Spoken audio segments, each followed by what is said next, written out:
This is the Ground Game Podcast, where we cover politics from the ground up. Here are your hosts, Tom Lobianco and Patrick Pfingsten.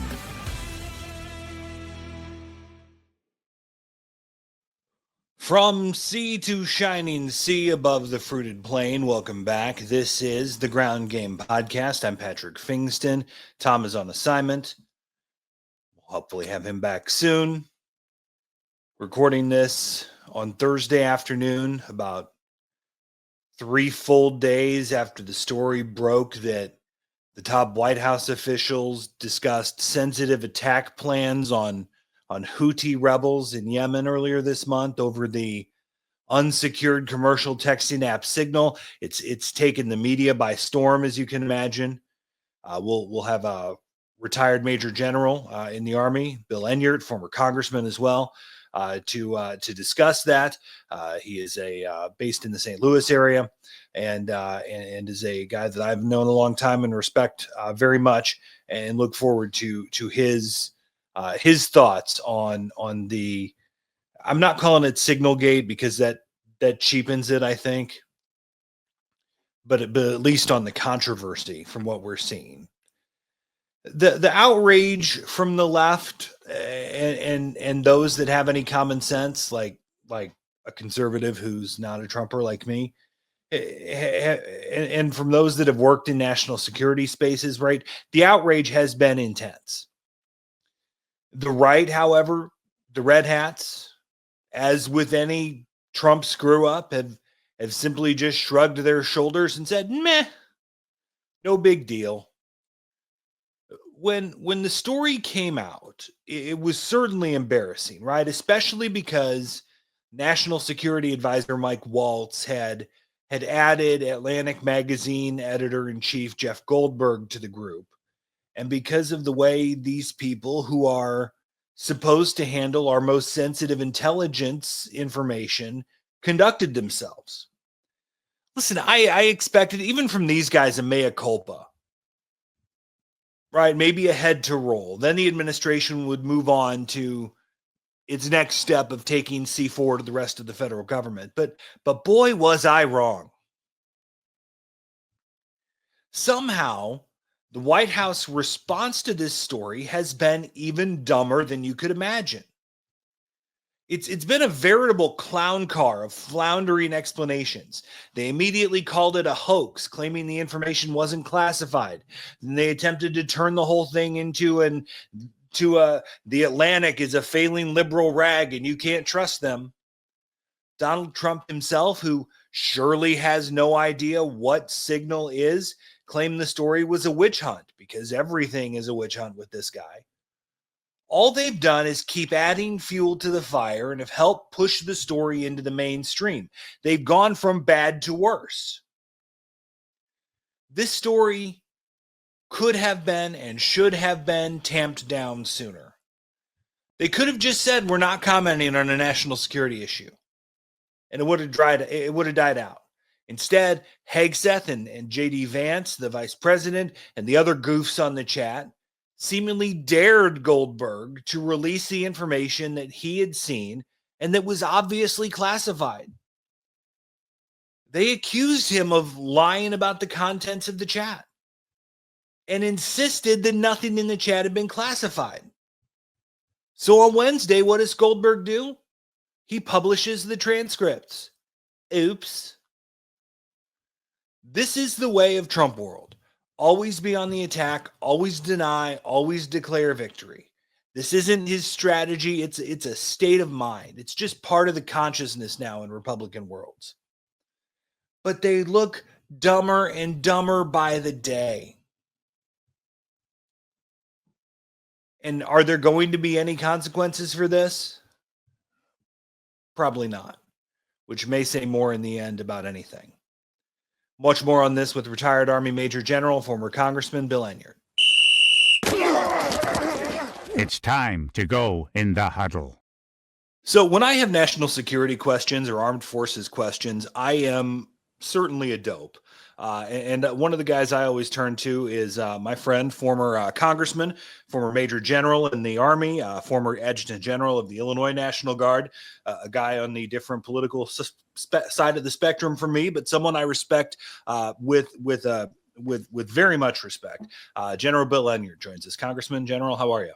It's always good to be with you, Patrick. And I'd say you're a long way from being a dope. Well, that's kind of you to say. I think there are plenty that would disagree. But let's start with your reaction to. I'm not going to call it Signal Gate because that's silly. But this idea that top national security officials shared battle plans, war plans, what has to be classified information over a commercially available public texting app, essentially. You know, Patrick, this is really, I think, a bigger fiasco than a lot of people understand, and that all certainly it's getting a lot of attention in the media. I don't think people fully understand the very serious nature of this. To me, there are three real problems here. And let's diagram it in military speak. So in the military, you've got the tactical level, you got the operational level, and you've got the strategic level.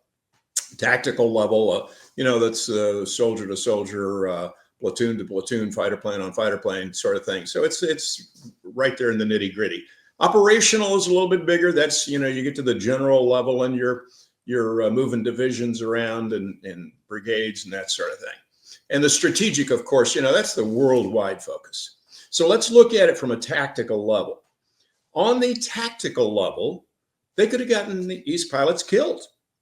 Now they're saying, oh, well, Signal is this encrypted app.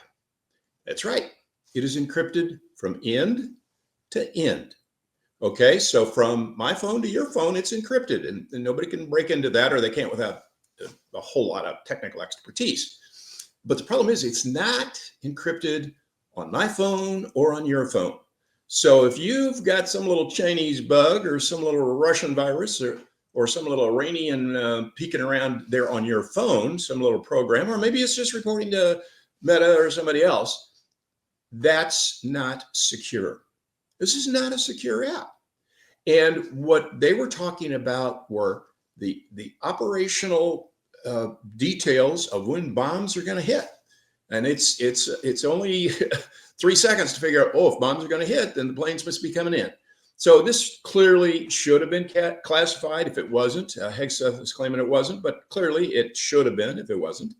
So at the tactical level, they could have gotten pilots killed. And if they keep doing this sort of thing, they're going to get pilots killed because that the Russians and the Chinese are now bugging the devil out of folks' phones as they've been doing for years. Yeah, all right, let's look at it from an operational level. Okay, operational level, that would be what kind of impact does this have on our service members? Knowing that these top echelon people are discussing operational details of a strike beforehand on an unsecure app. If I'm Snuffy Smith, Private Snuffy Smith, I'm really concerned now about what these bozos are sending me into. All right, strategic level, what does this amateur hour tell our adversaries and even our friends, our allies? I would be allies.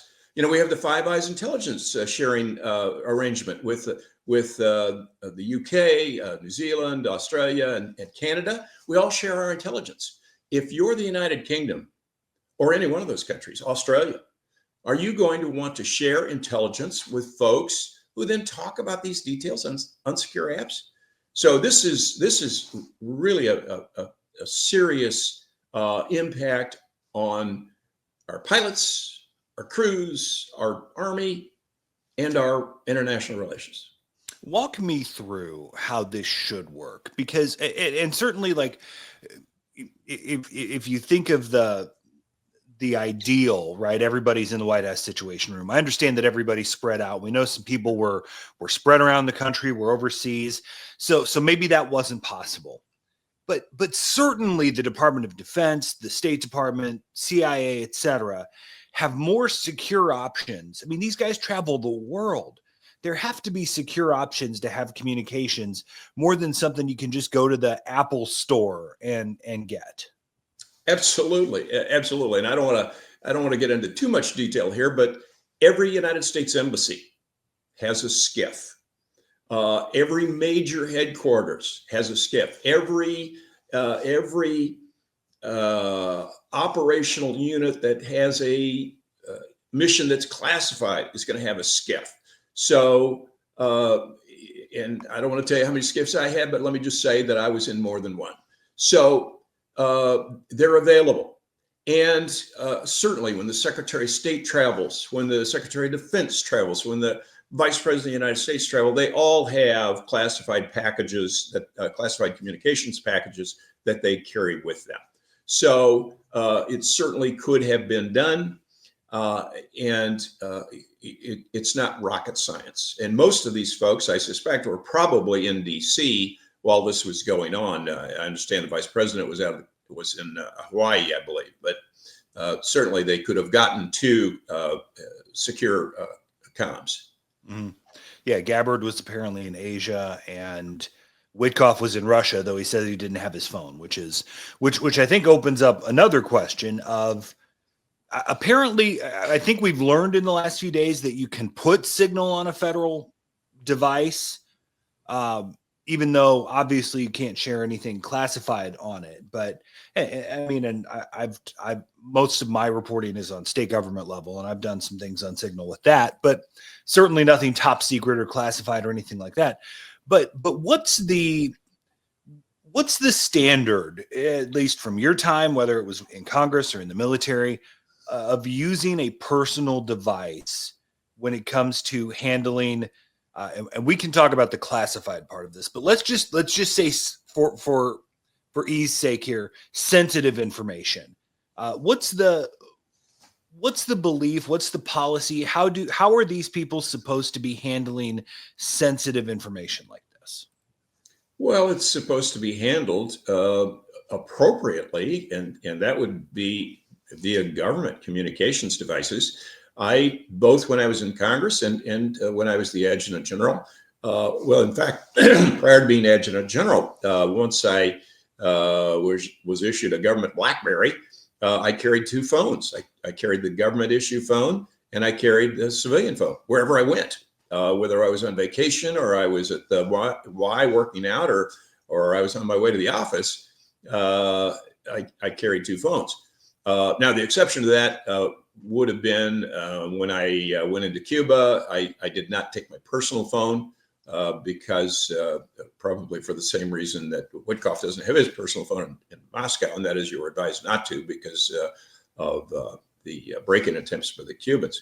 So generally, though, I always carried a government phone and a personal phone, and I was very careful to use a personal phone for personal business, government phone for government business. Here's the thing that bothers me most, and again, we not even getting into the classified part of this. Mike Waltz is not stupid, right? He's a Ranger. He's got 4 Bronze Stars. He worked in the Pentagon under Rumsfeld and Gates. He worked for Cheney.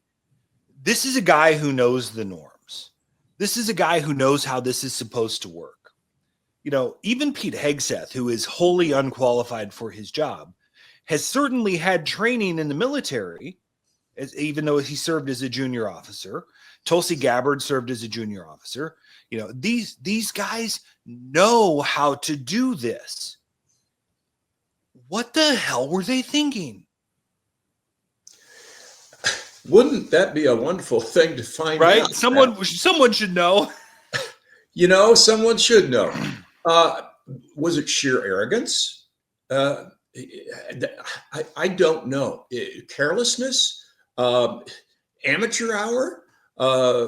You know, these are not stupid people. You don't get to these positions if you're dumb. I mean, even Hegseth has a degree, undergraduate degree from Princeton and a graduate degree from Harvard. You know, maybe he was a legacy admit, which is the white person's form of DEI. But you know, I gotta. it's astounding to me that this happened. And if you were a Russian intelligence agent or a Chinese intelligence agent or a Iranian or North Korean, you are just, your smile is from ear to ear, showing the amateurishness of these people. And, let me put the blame where I think it really belongs. The blame really belongs with the United States Senate, the Republican-led United States Senate that failed to do their advise and consent duty. They had a duty to investigate these people. They had a duty to check these people out. And I will just quote you. Hegseth is completely unqualified.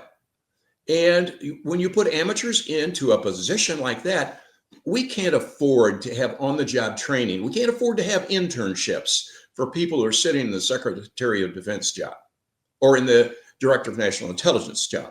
Now Waltz certainly is qualified. I don't have any quibble over that.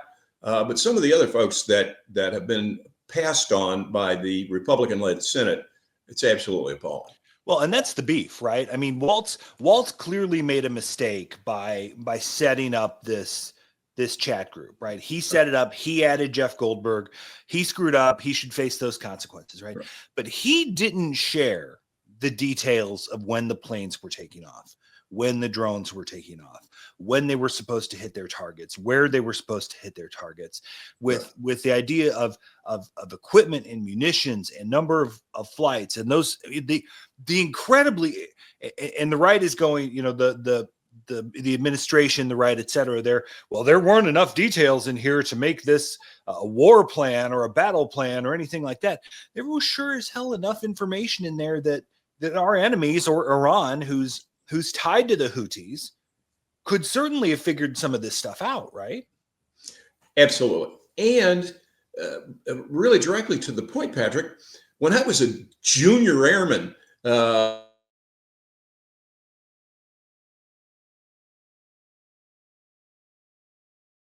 dealing with flights, we frequently communicated on commercial telephone networks, because this was back in the day before we had a lot of the communications devices we have today. But you were taught you do not even talk around classified information. That is, you change things around and talk around it in a way that's not direct. You weren't allowed to do that. And had I done that, I certainly would have lost my security clearance, probably been court-martialed, and been outside the gate looking in. These guys were, I don't know if it's the arrogance of their position or what, but clearly they were not following protocol and not following the regulations at all. And certainly in your communications back then, you probably weren't sending emojis after we bombed some rebels, right? No. And every person on that phone call had a duty to stop the phone call once it went on the high side, once it went classified. Then they had a duty to say, hey, let's get to a secure comms to talk about this stuff. And not one of them did that. So it's not just Hegseth putting the stuff out there, but each and every person on that text chain, with the exception of Jeffrey Goldblum, didn't have it because he wasn't read in. But these people had no business doing it. Well, and that's why I think this, Waltz is getting so much heat right now for this, and he's probably the guy. If anyone's going to go down, it's probably going to be Waltz. Whether you have to assume that he never intended classified information to be distributed. One would hope. I mean, God, I would hope that he didn't intend classified information to be sent out in signal. But as soon as Hegseth, who again is the real villain in this, in my book, as soon as he put that information out, isn't it Waltz's duty? Isn't it Gabbard's duty? Isn't it, JD Vance's duty, who was looking at the thread? Aren't they supposed to then say, we're done. We're done here. You can't do that. I mean, somebody had to step up, right? And I mean, so clearly, while Hegseth is the villain, Hegseth is the guy that shared the bad stuff, everybody's a little bit at fault here. Right? Absolutely. When you are dealing with classified information and it gets into a situation where there may be a compromise of that information, you have a duty to stop it right there and say, stop. Let's take this to a SCIF. Let's take it to a secured comms. We can't be discussing this information in this area. And whether I was, and when I would go into a SCIF, and there's a SCIF underneath Congress. So when I sat on the House Armed Services Committee, I had classified briefings. You walk into that room. Before you walk in that room, there's a cabinet outside, and you take off your fancy little wristwatch here, that is in contact with the internet, and you take off your phone and you shove them in those compartments and lock them up, and you go in naked of communications devices. So these people they know better. They know better. And we went to the White House in 2017. We had some friends that worked there, and we were in DC. And essentially, like, as soon as you got into the West Wing, right, you had to lock up your cell phone for the most part, or past a certain entrance. For civilians, for jamokes off the street. I mean, these guys go through this every time they're in the West Wing. They go through this every time they're in the Pentagon or Foggy Bottom or wherever they might be. It's just so egregious. And the thing that bothers me, and hopefully you would call out your side here. If this were the Biden administration that had been so cavalier with this information, can you imagine the hell that would have been raised by a Senator J.D. Vance or a Senator Marco Rubio if this had been the other party? And rightfully so. Rightfully so. I certainly don't have any problem with calling out people who violate security regulations and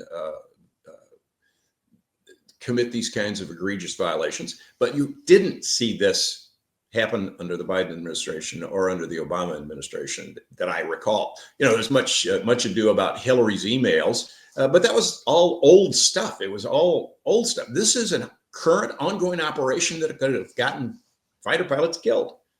So think about what those young pilots, those FA-18 pilots sitting in the ready room on the Truman are thinking right now. Am I going to be? Those assholes could have gotten me killed. That's what I'd have been thinking. Yeah, absolutely. Unbelievable. So here's the real, I think, fulcrum of where we're at is whether this is classified information. And the White House, the administration, the Pentagon, et cetera, continues to harp, as we're recording this on Thursday afternoon. At this point, they're continuing to hold on to the message that this was not classified information. You've seen a hell of a lot more classified information than I have in your life and career. Is there any argument that this was not classified? None. When you are discussing details, operational details prior to an operation taking place, they're classified. Why are they classified? Because for those to be disclosed to adversaries would risk American lives unnecessarily. And they would risk the failure of an operation unnecessarily. If there's a Russian worm on J.D. Vance's phone, they could have had that information within minutes, and that information could have been relayed to the Houthis within minutes. So in today's instantaneous communication world, you don't have the option of waiting a few hours. It's instantaneous today, and this and it begs the question to me too, Patrick, of all right, Jeffrey Goldberg happened to find this one out, and I misstated his name before, and my apologies to Jeffrey. I watch him every Friday night. I think he's great, but he was the guy who happened to get the information this time. What if it would have been someone far more unscrupulous who got it? And how many of these conversations are going on at the highest level discussing similar things? whether it's Taiwan or Gaza or whatever. If I were an adversary of the United States, I would have all hands on deck trying to break into these phones to make sure I listen in on every one of these signal chats. So what should happen next, General? I mean, certainly their head should roll, right? I mean, in reality, what should happen? Well, I can tell you what would happen if this were a couple of buck sergeants who had done this, or a couple of lieutenant colonels who had done this.